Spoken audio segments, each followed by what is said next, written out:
The figure of Santa Claus means a great deal more than just the jolly symbol of holiday cheer to people around the world.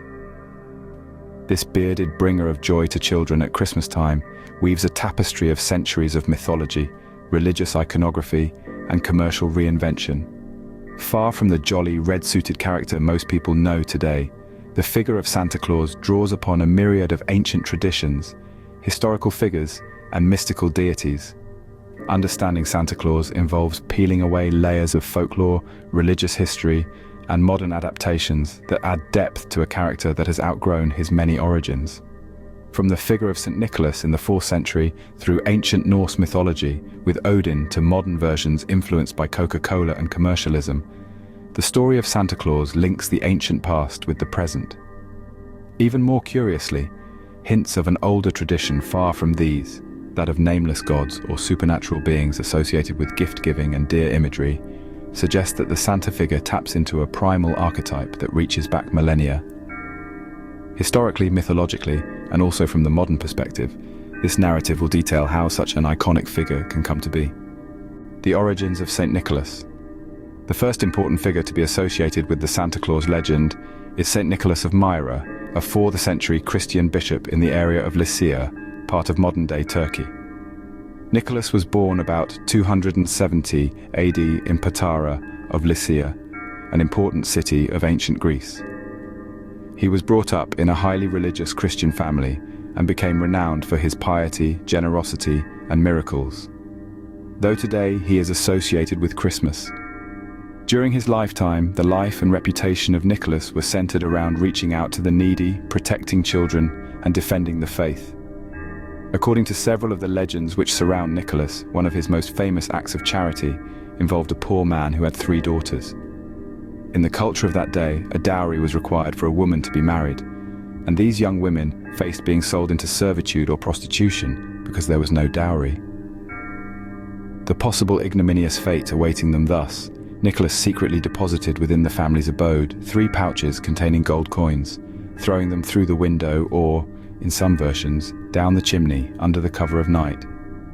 This same legend of anonymous gift-giving appears to have served as one basis for the modern Santa Claus tradition of slipping into homes at night to leave presents for children. Nicholas came to be known for many such miracles and acts of charity. After his death in 343 AD, his popularity as a saint then spread rapidly across Europe. By the Middle Ages, St. Nicholas had become one of the most popular saints in Christianity, especially within the Eastern Orthodox Church. His feast day on December 6th was celebrated with gifts and special services, and he became the patron saint of children, sailors, and merchants, among others. But as Christianity proliferated and incorporated all sorts of pagan customs and traditions, the role of St. Nicholas became conflated with other traditions surrounding the winter solstice, and eventually coalesced into the figure now known as Santa Claus. Odin, and the pagan origins of Santa. While St. Nicholas is a Christian origin for the figure of Santa Claus, its roots extend much further back in pagan mythology, specifically into Norse conceptions about the god Odin. In the Norse pantheon, Odin was the complex all-father god of war, wisdom, poetry, and magic. Nevertheless, during winter solstice, in the period of Yule, Germanic and Scandinavian peoples believed that a supernatural phenomenon called the Wild Hunt was led by none other than Odin himself. The Wild Hunt was a ghostly procession wherein the god Odin rode across the sky at the head of a procession of spirits, elves, or otherworldly beings. In some variations, he is riding his 8-legged horse named Sleipnir, capable of traveling great distances at a tremendous velocity, not so different from Santa and his magical reindeer. This was believed during this Yuletide when Odin's visitor spread gifts for those who had been good and punishments to the wicked. In some countries, the children would also put out foods for Sleipnir, Odin's horse, hay and carrots, in hopes that Odin might also leave gifts. Curiously enough, the tradition continues to this day, when children leave out milk and cookies for Santa Claus, and sometimes even carrots for his reindeer. As these forms of Christianity filtered through Northern Europe, many of these Yule traditions were brought into the story of St. Nicholas. Odin's persona as the night traveler who moved across the sky at supernatural speed combined well with the image of Nicholas as a kindly figure who bestowed presents on children. These early combinations thus set the stage for the figure of Santa Claus, as we know him today, to emerge from a melange of pagan and Christian elements. Sinterklaas, an arrival in America. The next development in the story of Santa Claus occurred during the Protestant Reformation of Europe. As many areas broke away from the Catholic Church, veneration of saints, including St. Nicholas, was downplayed or banned outright in some of those areas. But St. Nicholas held a special place in Dutch hearts, whom they called Sinterklaas. In the Netherlands, Sinterklaas became the focal point of the feast day on December 6th, and Sinterklaas was usually highlighted as a tall, dignified figure with bishop's robes riding a white horse with helpers called Zwarte Piet, or Black Pete. Well-behaved children were said to receive gifts from Sinterklaas, while naughty ones were said to be carted off by his helpers. Sinterklaas was such a beloved figure in Dutch culture that when Dutch settlers immigrated to the American colonies in the 17th century, he did too. And it wasn't until the early 19th century that Dutch Sinterklaas evolved into American Santa Claus through the actions of two key figures, Washington Irving and Clement Clarke Moore.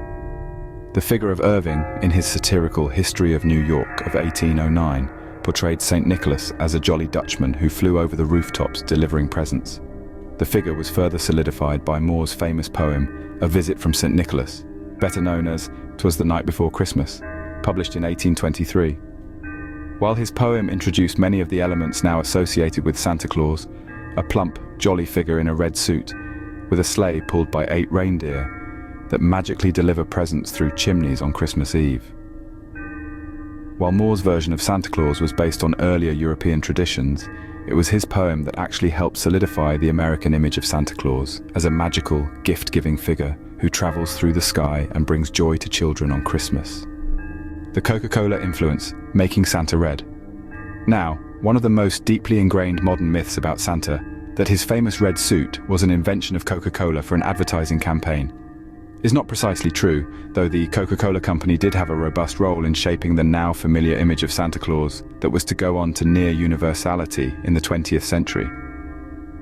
Prior to Coca-Cola's ads, Santa Claus had appeared over the centuries in European and American art in countless ways. In several of the early pictures, he wore bishop's robes, while others had him in green, brown, or even blue fur-trimmed suits. The depictions of Santa Claus also varied according to the artist and sometimes by region as well. In the 1930s, Coca-Cola commissioned illustrator Haddon Sundblom to paint Santa Claus for the company's Christmas adverts. Sundblom's Santa, who first appeared in 1931, was a round, jolly fellow in a bright red coat lined with fur white, naturally the exact colors of Coca-Cola's logo. While Coca-Cola did not invent the red-suited Santa, Sundblom's illustrations were so widely circulated in magazines, posters, and billboards that they helped to solidify the image of Santa in the public imagination. From then on, this jolly red-suited Santa was to become the standard model of this character in the United States and large parts of the Western world. One cannot exaggerate the influence of Coca-Cola on the Santa mythology, since Sundblom's Santa has almost become an absolute truth. Pagan roots and adaptation by Christianity. To gain a full understanding of Santa Claus, one must place him in the larger traditions of Christmas itself. While Christmas is ostensibly a celebration of the birth of Jesus Christ, many of its customs and symbols have their roots in pre-Christian pagan traditions, most of which pertain to the winter solstice. The winter solstice falls on approximately December 21st and represents the shortest day and longest night throughout the year. For many ancient cultures, this was a turning point in the year when the days would begin to grow longer once more, a return of the light, a rebirth of the sun. The Norse celebrated Yule, lighting fires, feasting, offering sacrifices to the gods. Yule logs were burned in homage to the gods, while evergreens were brought into the home to symbolize life amidst the darkness of winter. This notwithstanding, common elements among these solstice celebrations included gift-giving, feasting, and decorating with greenery. The celebration of Christmas would later incorporate many of these customs as Christianity rolled through Europe. Christmas itself was probably on December 25th because that coincided with the festival of Saturnalia, a Roman festival, and the practices of solstice making conversion to Christianity easier for pagan converts. As an example, the Christmas tree has its origin in pagan rituals of decorating trees either in honor of the gods or symbolizing life renewal. The tradition of gift-giving during Christmas is even quite close to earlier traditions of the solstice, in which gifts were given as offerings to various gods or to family and friends as a symbolic gesture of goodwill. Thus, Christmas, as it is known and celebrated in the contemporary world, is a product of the coming together of Christian religious traditions and those from an earlier pre-Christian tradition of paganism. Through the ages, this has given birth to a holiday that is simultaneously the most sacred and secular event. An iconic figure like Santa Claus represents this spirit of gift-giving that overflows all religious boundaries. The mysterious nameless god with deer antlers.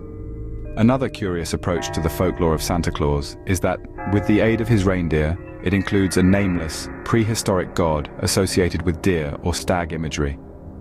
Gods associated with animals, stag or deer especially, were worshipped by various prehistorical and ancient cultures for their symbolic strength, virility, and protection. One of the most interesting connections is through the figure of Cernunnos, a horned Celtic deity who is usually depicted cross-legged. The roles in which Cernunnos is associated include those of nature, fertility, and the underworld. In some depictions, he holds one hand with a torque, the symbol of power, and the other with a ram-headed serpent. He is closely connected with animals, especially stags, and his iconography as a horned figure is reflected in many other portrayals of supernatural beings right across Europe. Although there is no direct evidence that actually links Cernunnos to Santa Claus, the imagery of a horned, gift-giving figure riding through the forest, or even through the sky, resonates with the idea of Santa and his reindeer flying around the world. This figure, whether it was Cernunnos or another horned deity, might well represent an older archetype which survives in fragments in the image of Santa Claus. Some have further speculated that early carvings or cave paintings of horned figures associated with shamanistic practices or seasonal rites represent an even more ancient, more primordial form of this archetype. In these traditions, the stag or deer was seen as a messenger between the mortal and divine realms, while the antlers symbolized the connection between heaven and earth. The use of reindeer in the mythology of Santa Claus may be a holdover from these older traditions that seek to synthesize the Christian legend of St. Nicholas with pagan icons of fertility, nature, and the supernatural. While these links are speculative, they provide a fascinating glimpse into the rich cultural connotations of Santa Claus and his connection with animals.